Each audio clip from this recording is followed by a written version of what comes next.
So in the embedded C course, right, we looked at this broad high level picture of what a CPU is, right. Basically what we said is there is an ALU, the arithmetic and logic unit that performs computation. There are a set of registers which are part of the CPU. So the ALU by itself is useless unless it has the data on which to operate, and this is where it gets the data from, right. So data from the registers can be pushed into the ALU for performing computations, and the outputs go back into the registers. Now how do we decide which registers need to provide data to the ALU and where the output of the register of the ALU needs to go back? That is determined by the control, which in turn is actually also influenced by something called the instruction memory, right, which basically tells it at each point in time which of these registers needs to send data to the ALU, what kind of operation needs to happen in the ALU, where does the output of the ALU go back, right. So those instructions are essentially coming in from some memory, some storage that is external to this entire system that we have.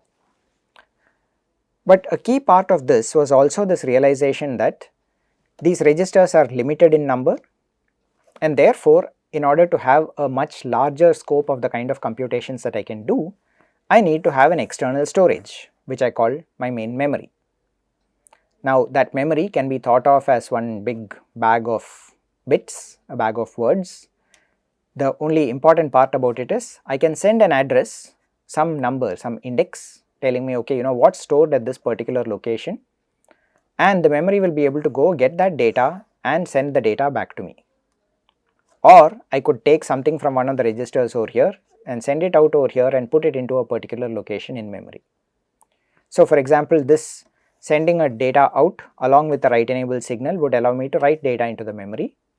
Instead, if I had an address and a read enable signal, I could actually get data coming back into my ALU, right.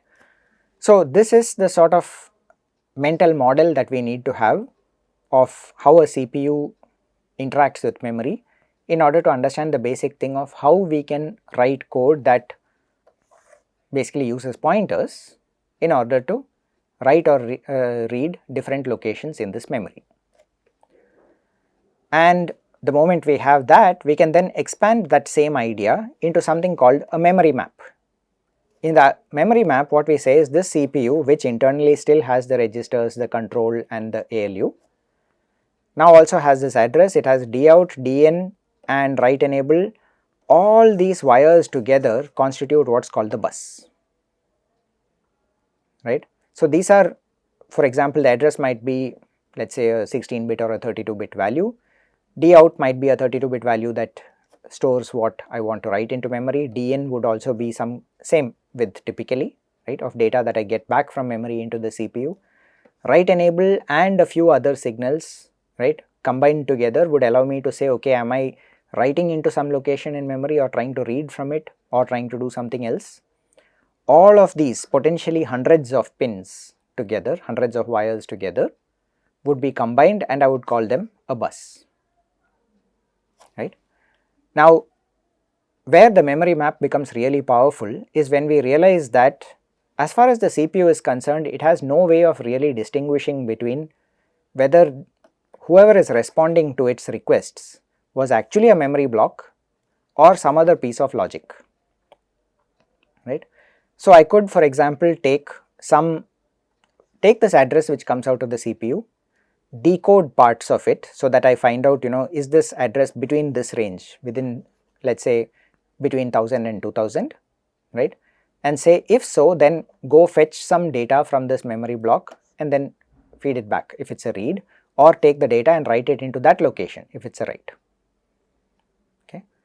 And rather than 1000 and 2000, we usually end up choosing boundaries that are sort of powers of 2 or related to powers of 2 in such a way that it's very easy for us to quickly make out in binary whether or not one particular memory location falls within a given memory range, which is why you will find that all memory blocks are usually in multiples of powers of 2, right. Now the interesting thing is, if I actually had a physical memory block which stores data, sure, I can give the address, it would store data somewhere over there, and when I try reading it back, it would give me back whatever I last wrote. Instead, I could also have a completely different piece of logic, which once again takes whatever are the partial decoded. After I decode part of these bits, I give the remaining bits into this IO block, right, which performs some kind of computation or maybe interacts with the outside world, and finally says, okay, if you are writing data into this, maybe what you actually meant was to turn on an LED, right? Or if you are reading back data, maybe what you wanted was to see the state of whether a particular button was pressed. Or you could have something which says, I write a value, I write another value, and when I read back, I get back the product of those two numbers. All of those different combinations could be implemented just using this read and write interface from memory. Okay. So the idea of a memory map is a very powerful extension of the core idea that we can basically treat everything, the external world, as a set of addresses, read or write from there, and it does not matter whether it is memory or some kind of hardware peripheral, we can basically get various different kinds of functionality out of that. Now registers form a very important and key part of what we are going to be discussing as we move forward, right. So what exactly do we mean by registers? In general, we will be dealing with some kind of configurable hardware devices, right. As an example, we can think of, let us say, the timers that are used in microcontrollers, right. We are used to just writing code for a microcontroller which essentially configures a timer. Perhaps what we do is we load it up with an initial value, we set it to count down, and once it reaches 0, it is supposed to trigger some kind of an event, right. It basically tells the microcontroller to do something else, or perhaps it flips a bit somewhere and then once again goes back, reloads and restarts the entire counting process. Either way, we want to set that parameter, we want to know exactly what should be the value that needs to be counted down from. We might also choose the other alternative and say, okay, I start from a particular value, make it count up, and the moment it crosses some threshold, I should then trigger some kind of an event, maybe make one bit 1 from the original value of 0, right. I might also every now and then want to check on the counter and say, okay, how far have you got? Have you got to the end of the counting, or are you somewhere else in the middle? Or perhaps I am just letting the counter sort of free run, and every now and then I sort of just peek the value that is present over there, right, just pick up whatever was the present value of the counter. So all of these are configurable parameters, right. The device itself has various kinds of parameters that I could either write or I could read, and they are useful to me. Now in addition to that, I might also have certain kinds of control registers. For example, I might want to have one way of starting the counter, or of telling the counter to count up instead of down, or of saying that what should it do when it has reached the threshold value for the counter, and so on. Those are usually what are called control registers. In the same way, you might have something called status registers, which allows us to say, okay, has the counter overflowed, has it sort of hit the limit of what we were looking for, is it idle, is it even counting at all in the first place? All of those you can check, that is the status. So this notion of control and status registers is a very common sort of design pattern that is used when interfacing hardware units with software. Now one issue that I want to sort of mention right up front is, in general, writing data into registers or reading from them is a slow operation. You will see why in a short while when we start talking a little bit more about the AXI interface itself, right. In general, it is not suitable for high speed transfers of data, right.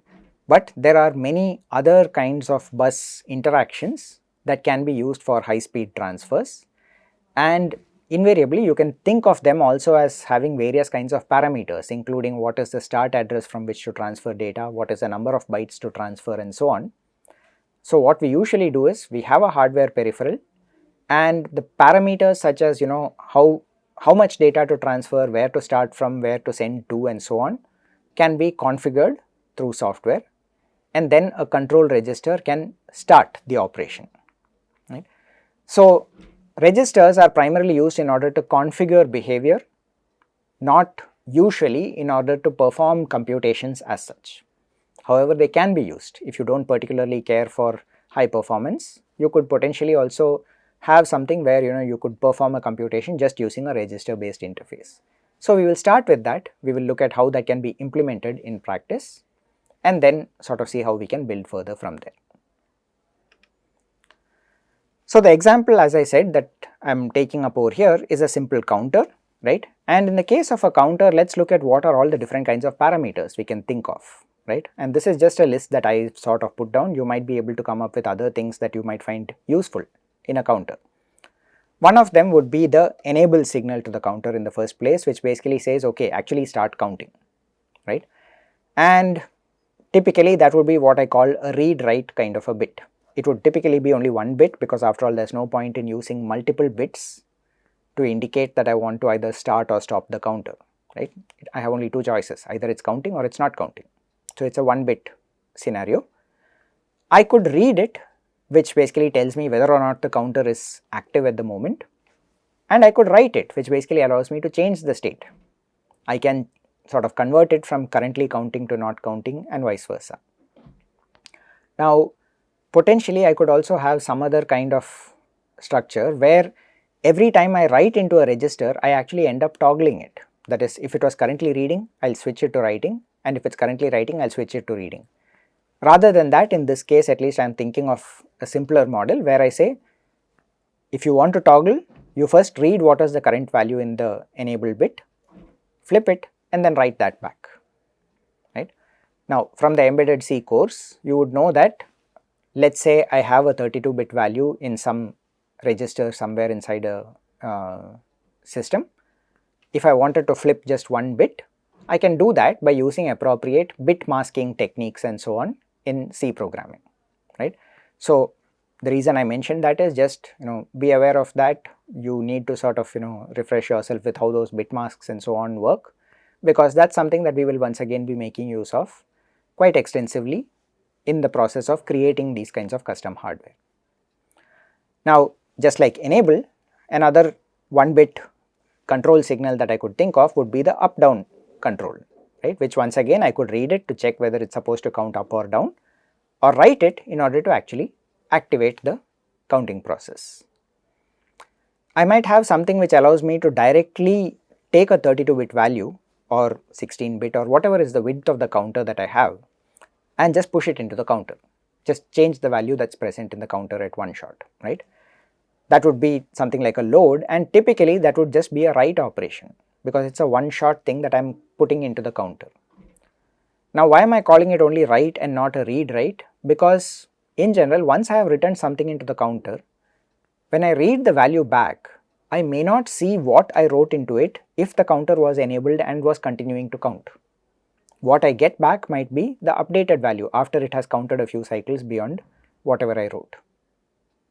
In any case, the point is that you can imagine that there are registers that are purely write only, and there could be others that are purely read only. The present status of the count would, for example, be read only. What I can do is I can load a new value into it, that would be writing. I can read back a value, that would be reading. They need not be exactly the same, they might even come from different sources inside the system that I am trying to build up. Okay. I could also think of maybe having a threshold which says that after it has reached a certain value, raise a particular alarm, raise a 1-bit value which can be used for maybe turning on a bell or maybe making a LED flash or something else of that sort, right. And in the same way, I could think of a 1-bit output register, which by the way is not right, this should be read, right, because it is technically speaking not something that I can write into, right. It is just an output of the counter itself, and I can use that for doing something. Okay. So the point of this was to show you that even with something as simple as a up down counter, I can think of various parameters that can be programmed. The moment I can think of these parameters, I can start thinking of, I have an application, a programming interface that allows me to set or read each of these controller status registers, which in turn means that I can probably define a set of functions that could be used from software, which finally, as we will see later, leads us to the idea of, can we standardize a set of functions in such a way that an operating system will know how to deal with any new hardware that has been plugged into it.